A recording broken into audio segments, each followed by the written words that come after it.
Hey guys, it's Miss Hanff, and we're back with chapter 14 of Jane Eyre. Just to let you know, you might hear some funny noises. The dog is asleep at my feet, and she is snoring up a storm. Sometimes she makes little howly noises. It's pretty funny. So, chapter 14. For several subsequent days, I saw little of Mr. Rochester. In the mornings he seemed much engaged with business, and in the afternoon gentlemen from Millcote or from the neighborhood called, and sometimes stayed to dine with him. When his sprain was well enough to admit of horse exercise, he rode out a good deal, probably to return these visits, as he generally did not come back till late at night. During this interval, even Adele was seldom sent for to his presence, and all my acquaintance with him was confined to an occasional rencontre in the hall, on the stairs, or in the gallery, when he would sometimes pass me haughtily and coldly, just acknowledging my presence by a distant nod or cool glance, sometimes bow and smile with gentlemanlike affability. His changes of mood did not offend me, because I saw that I had nothing to do with their alternation. The ebb and flow depended on causes quite disconnected from me. One day he had had company to dinner, and had sent for my portfolio, in order, doubtless, to exhibit its contents. The gentleman went away early to attend a public meeting at Millcote, as Mrs. Fairfax informed me, but the night being wet and inclement, Mr. Rochester did not accompany them. Soon after they were gone, he rang the bell. A message came that I and Adele were to go downstairs. I brushed Adele's hair and made her neat, and having ascertained that I myself was in my usual Quaker trim, and where there was nothing to retouch, all being too close and too plain, braided locks included, to admit of disarrangement, we descended. Adele, wondering whether the petit coffre was at length come, for owing to some mistake its arrival had hitherto been delayed. She was gratified. There it stood, a little carton, on the table when we entered the dining-room. She appeared to know it by instinct. "Ma boîte! Ma boîte!" exclaimed she, running towards it. "Yes, there is your boîte at last. Take it into a corner, you genuine daughter of Paris, and amuse yourself with disemboweling it," said the deep and rather sarcastic voice of Mr. Rochester, proceeding from the depth of an immense easy-chair at the fireside. "And mind," he continued, "don't bother me with any details of the anatomical process, or any notice of the condition of the entrails. Let your operation be conducted in silence. Tiens-toi tranquille, enfant, comprends-tu?" Adele seemed scarcely to need the warning. She had already retired to the sofa with her treasure, and was busy untying the cord which secured the lid. Having removed this impediment, and lifted certain silvery envelopes of tissue paper, she merely exclaimed, "Oh ciel, que c'est beau!" and then remained absorbed in ecstatic contemplation. "Is Miss Eyre there?" now demanded the master, half rising from his seat to look around to the door, near which I still stood. "Ah, well, come forward. Be seated here." He drew a chair near his own. "I'm not fond of the prattle of children," he continued, "for, old bachelor as I am, I have no pleasant associations connected with their lisp. It would be intolerable to me to pass a whole evening tete-a-tete with a brat. Don't draw that chair farther off, Miss Eyre. Sit down exactly where I placed it, if you please, that is. Confound these civilities, I continually forget them. Nor do I particularly affect simple-minded old ladies.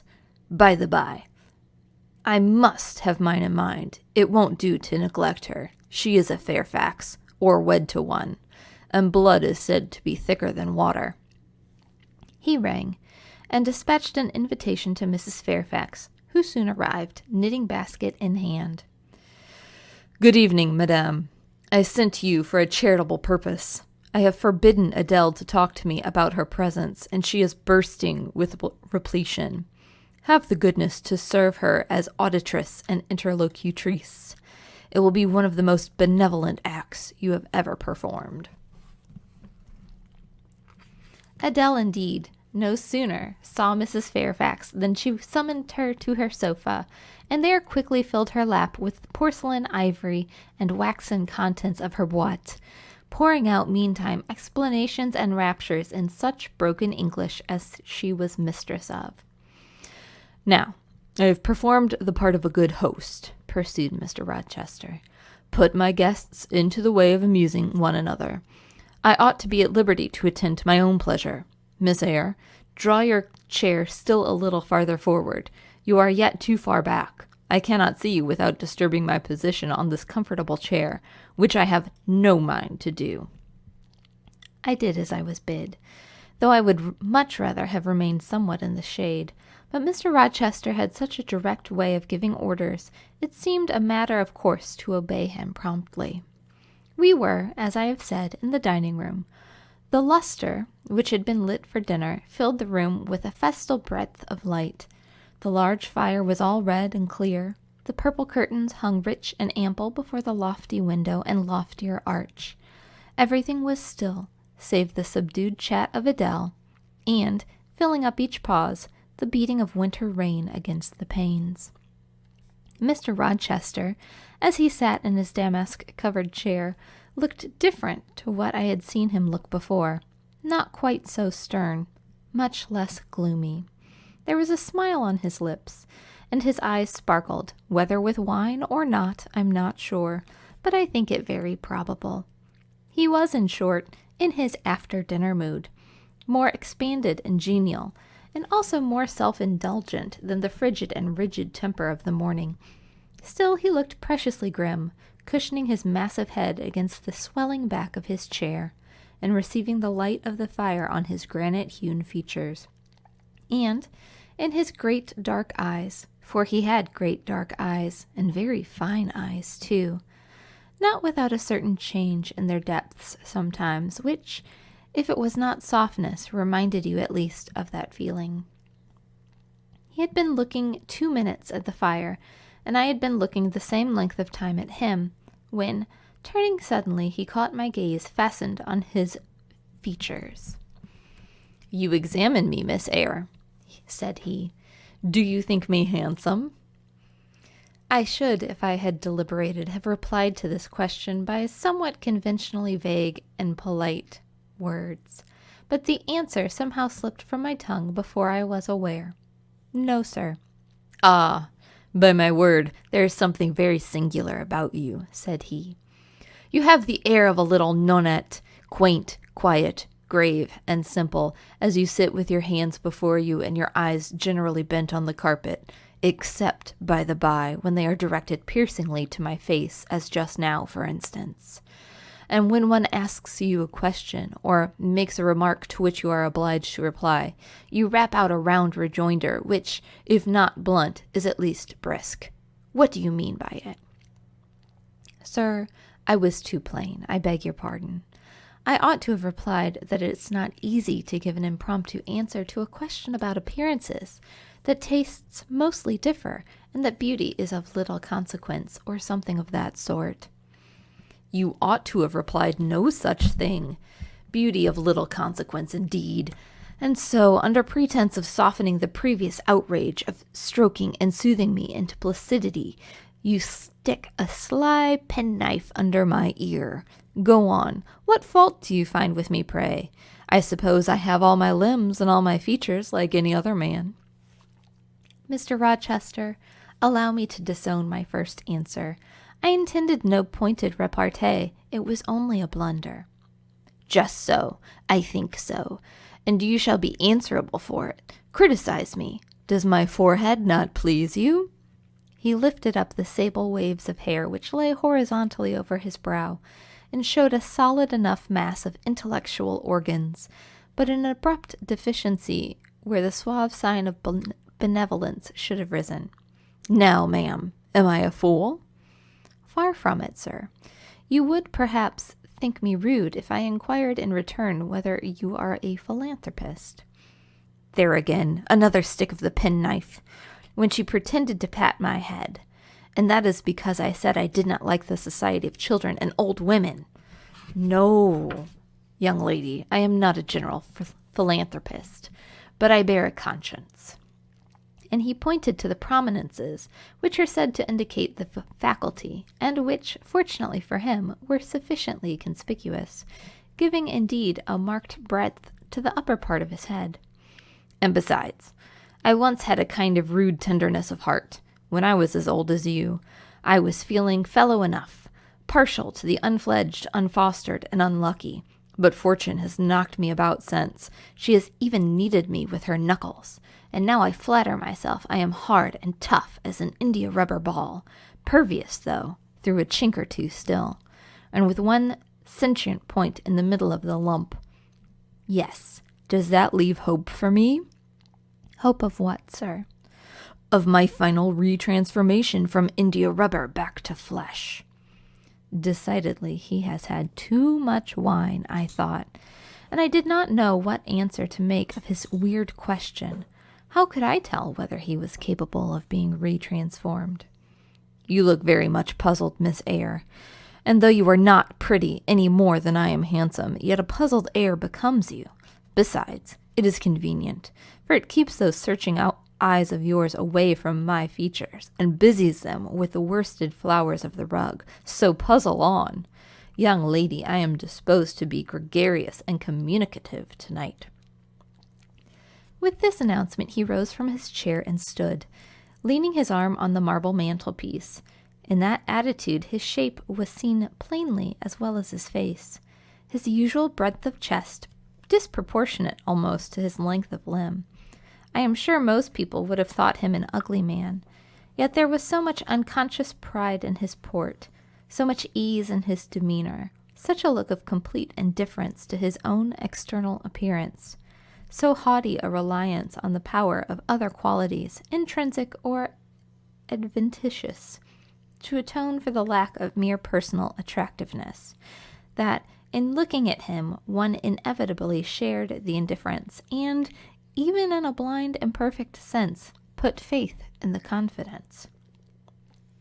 "I am disposed to be gregarious and communicative tonight," he repeated, "and that is why I sent for you. The fire and the chandelier were not sufficient company for me, nor would Pilate have been, for none of these can talk.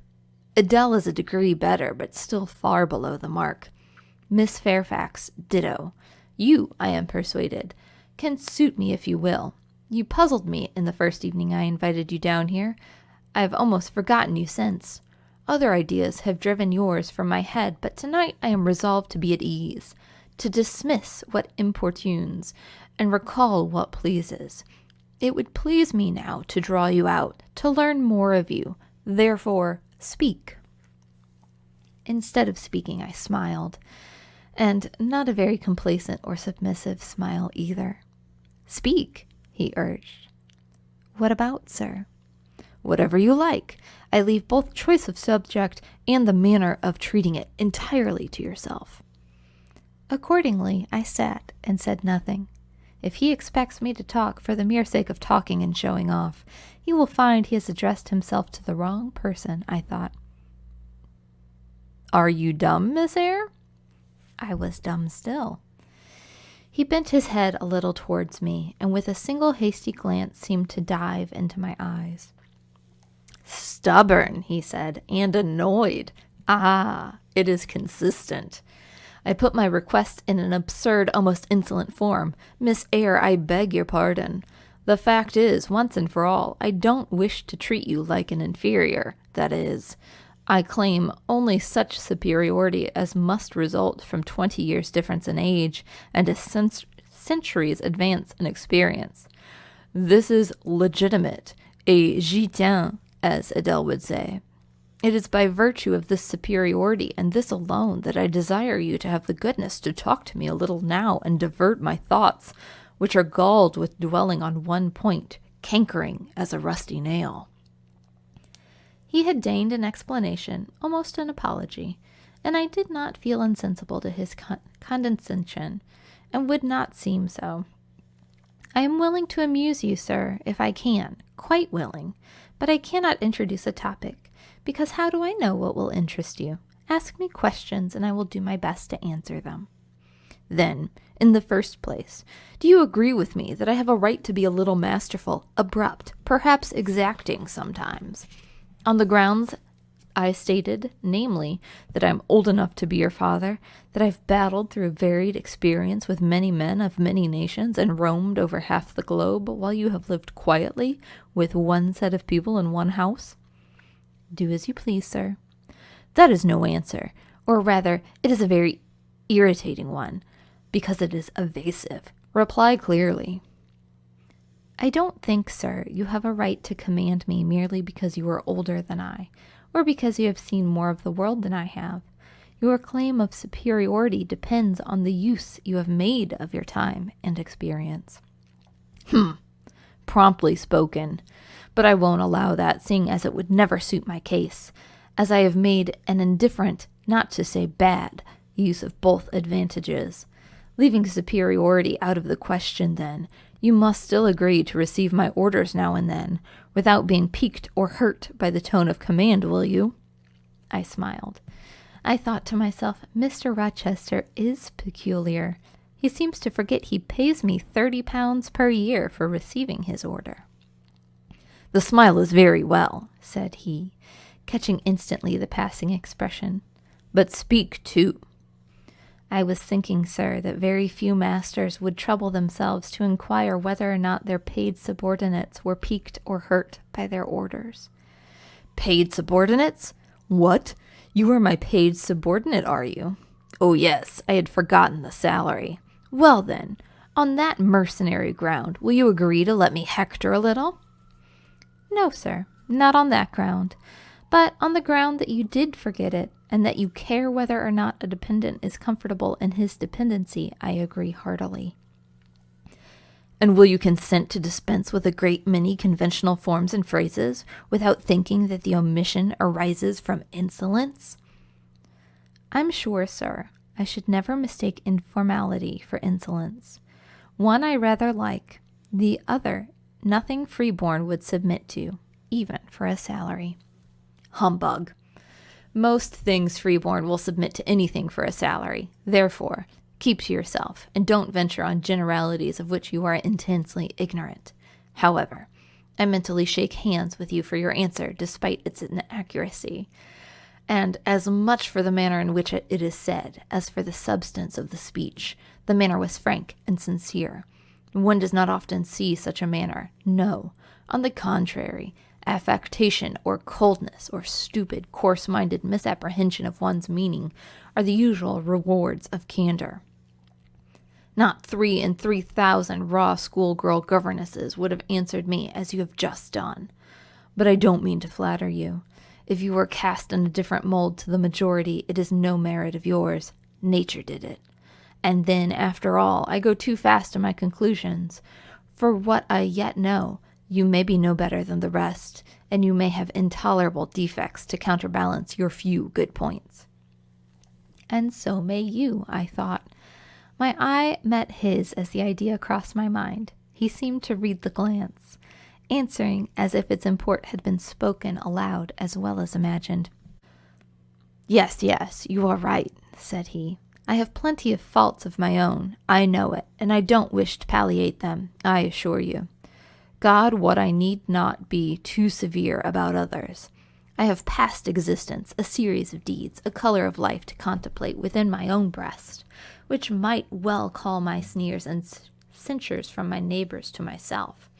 I started, or rather, like other defaulters, I like to lay half the blame on ill fortune and adverse circumstances, was thrust into a wrong tack at the age of 21, and have never recovered the right course since. But I might have been very different. I might have been as good as you, wiser, almost stainless. I envy you your peace of mind, your clean conscience, your unpolluted memory. Little girl, a memory without blot or contamination must be an exquisite treasure, an inexhaustible source of pure refreshment, is it not? How was your memory when you were 18, sir? All right, then. Limpid, salubrious. No gush of bilge water had turned it into a fetid puddle. I was your equal at 18, quite your equal. Nature meant me to be. On the whole, a good man. Miss Eyre, one of the better kind. And you see, I am not so. You would say you don't see it. At least I flatter myself. I read as much in your eye. Beware, by the by, that you express with that organ. I am quick at interpreting its language. Take my word for it. I am not a villain. You are not to suppose that, not to attribute to me any such bad eminence, but owing, I verily believe, rather to circumstances than my natural bent. I am a trite, commonplace sinner, hackneyed in all the poor petty dissipations with which the rich and worthless try to put on life. Do you wonder that I avow this to you? Know that in the course of your future life you will often find yourself elected the involuntary confidant of your acquaintances and their secrets. People will instinctively find out, as I have done, that it is not your forte to tell yourself, but to listen while others talk of themselves. They will feel, too, that you listen with no malevolent scorn of their indiscretion, but with a kind of innate sympathy, not the less comforting and encouraging, because it is very unobtrusive in its manifestations. How do you know? How can you guess all this, sir? I know it well. Therefore I proceed almost as freely as if I were writing my thoughts in a diary. You would say, I should have been superior to circumstances. So I should. But you see, I was not. When fate wronged me, I had not the wisdom to remain cool. I turned desperate. Then I degenerated. Now, when any vicious simpleton excites my disgust by his paltry ribaldry, I cannot flatter myself that I am better than he. I am forced to confess that he and I are on a level. I wish I had stood firm. God knows I do. Dread remorse when you are tempted to err, Miss Eyre. Remorse is the poison of life. Repentance is said to be its cure, sir. It is not the cure. Reformation may be its cure, and I could reform. I have the strength yet for that, if...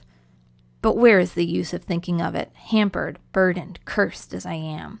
Besides, since happiness is irrevocably denied to me, I have a right to get pleasure out of life, and I will get it, cost what it may.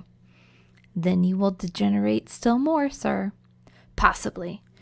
Yet, why should I, if I can get sweet, fresh pleasure? And I may get it as sweet and fresh as the wild honey-bee gathers on the moor. It will sting. It will taste bitter, sir. How do you know? You've never tried it. How very serious, how very solemn you look. You are as ignorant of the matter as this cameo head, taking one from the mantelpiece. You have no right to preach for me, you neophyte, and that have not passed the porch of life, you are absolutely unacquainted with its mysteries. I only remind you of your own words, sir. You said error brought remorse, and you pronounced remorse the poison of existence. And who talks of error now? I scarcely think the notion flitted across my brain was an error. I believe it was an inspiration rather than a temptation. It was very genial, very soothing, I know that. Here it comes again. It is no devil, I assure you, or if it be, it is put on the robes of an angel of light. I think I must admit so fair a guest when it asks entrance into my heart. Distrust it, sir. It is not a true angel. Once more, how do you know? By what instinct do you pretend to distinguish between a fallen seraph of the abyss and a messenger of the eternal throne, between a guide and a seducer? I am judged by your countenance, sir, which was troubled when you said the suggestion had returned upon you. I feel sure it will work you more misery if you listen to it. Not at all. It bears the most gracious message in the world.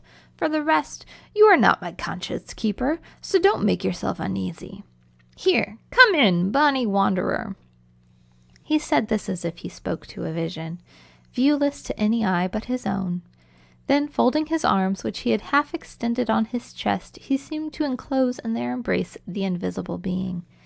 Now, he continued, again addressing me, I have received the pilgrim, a disguised deity, as I verily believe. Already it has done me good. My heart was a sort of charnel. It will now be a shrine. To speak truth, sir, I don't understand you at all, and I cannot keep up with the conversation because it is out of my depth. Only one thing I know. You said you were not as good as you should like to be, and that you regretted your own imperfection. One thing I can comprehend. You intimated to me that you have a sullied memory, and that it was a personal bane. It seems to me that if you tried hard, you would in time find it possible to become what you yourself would approve of, and that if time from this day you began with resolution to correct your thoughts and your actions, you would in a few years have laid up a new stainless store of recollections to which you might revert with pleasure. Justly thought, rightly said, Miss Eyre, and at this moment I am paving hell with energy. Sir, I am laying down good intentions, which I believe durable as flint. Certainly my associates and pursuits shall be other than they have been. And better? And better. So much better as pure ore is than foul dross. You seem to doubt me. I don't doubt myself. I know what my aim is, what my motives are, and at this moment I pass a law unalterable as that of the Medes and the Persians, that both are right. They cannot be, sir, if they require a new statute to legalize them. They are, Miss Eyre, though they absolutely require a new statute. Unheard of combinations of circumstances demand unheard of rules. That sounds a dangerous maxim, sir, because one can see at once that it is liable to abuse. Sententious sage, so it is, but I swear by my household gods not to abuse it. You are human and fallible. I am, so are you. What then? The human and fallible should not arrogate a power which the divine and perfect alone can safely be entrusted. What power? That of saying any strange, unsanctioned line of action, let it be right. Let it be right. The very words. You have pronounced it. May it be right, then, I said as I rose, deeming it useless to continue a discourse which all was darkness to me. And besides, sensible that the character of my interlocutor was beyond my penetration, at least beyond its present reach, and feeling the uncertainty, the vague sense of insecurity which accompanies a conviction of arrogance. Where are you going? To put Adele to bed. It is past her bedtime. You are afraid of me because I talk like a sphinx. Your language is enigmatical, sir. But though I am bewildered, I am certainly not afraid. You are afraid. Your self-love dreads a blunder. In that sense, I do feel apprehensive. I have no wish to talk nonsense. If you did it, it would be in such a grave, quiet manner I should mistake it for sense. Do you never laugh, Miss Eyre? Don't trouble yourself to answer. I see you laugh rarely. But you can laugh very merrily. Believe me, you are not naturally austere any more than I am naturally vicious. The Lowood constraint still clings to you somewhat, controlling your features, muffling your voice, and restricting your limbs. And you fear in the presence of a man and a brother, a father, or a master, or what you will, to smile too gaily, to speak too freely, or to move too quickly. But in time, I think you will learn to be natural with me, as I find it impossible to be conventional with you. And then your looks and movements will have more vivacity and variety than they dare offer now. I see at intervals the glance of a curious sort of bird through the close-set bars of a cage. A vivid, restless, resolute captive is there. Were it but free, it would soar cloud high. You are still bent on going? It has struck 9, sir. Never mind. Wait a minute. Adele is not ready to go to bed yet. My position, Miss Eyre, with my back to the fire and my face to the room, favors observation. While talking to you, I have also occasionally watched Adele. I have my own reasons for thinking her a curious study, reasons that I may, nay, that I shall impart to you some day. She pulled out of her box about 10 minutes ago a little pink silk frock. Rapture lit her face as she unfolded it. Coquetry runs in her blood, blends with her brains, and seasons the marrow of her bones. Il faut que je l'essaie, cried she, et à l'instant même, and she rushed out of the room. She is now, with Sophie, undergoing a robing process. In a few minutes she will re-enter, and I know what I shall see. A miniature of Céline Varens, as she used to appear on the boards at the rising of blank. But never mind that. However, my tenderest feelings are about to receive a shock. Such is my presentiment. Stay now to see whether it will be realized. Ere long, Adele's little foot was heard tripping across the hall. She entered, transformed as her guardian had predicted. A dress of rose-colored satin, very short and as full in the skirts as it could be gathered, replaced the brown frock she had previously worn. A wreath of rosebuds circled her forehead. Her feet were dressed in silk stockings and small white satin sandals. "Est-ce que ma robe va bien?" cried she, bounding forwards. "Et mes souliers et mes bas? Tenez, je crois que je vais danser." And spreading out her dress, she chassed across the room till, having reached Mr. Rochester, she wheeled lightly round before him on tiptoe, then dropped to one knee at his feet, exclaiming, "Monsieur, je vous remercie mille fois de votre bonté." Then rising, she added, "C'est comme cela que maman faisait, n'est-ce pas, monsieur?" "Precisely," was the answer. "And comme cela she charmed my English gold out of my British breeches pocket. I have been green too, Miss Eyre. Aye, grass green. Not a more vernal tint freshens you now than once freshened me. My spring is gone, however, but it has left me that French floweret on my hands, which, in some moods, I would fain be rid of, not valuing now the root whence it sprang, having found that it is of a sort which nothing but gold dust could manure. I have but half a liking to the blossom, especially when it looks so artificial as just now. I keep it and rear it rather on the Roman Catholic principle of expiating numerous sins, great or small, by one good work. I'll explain this some day. Good night." And that was the end of chapter 14. So we will find out in chapter 15 more about Mr. Rochester and how he kind of got, I don't know how to say it, how he kind of adopted Adele, how he gained a daughter, in quotes. But that's about it. Thanks for listening, and I hope you come back for chapter 15. Have a good day.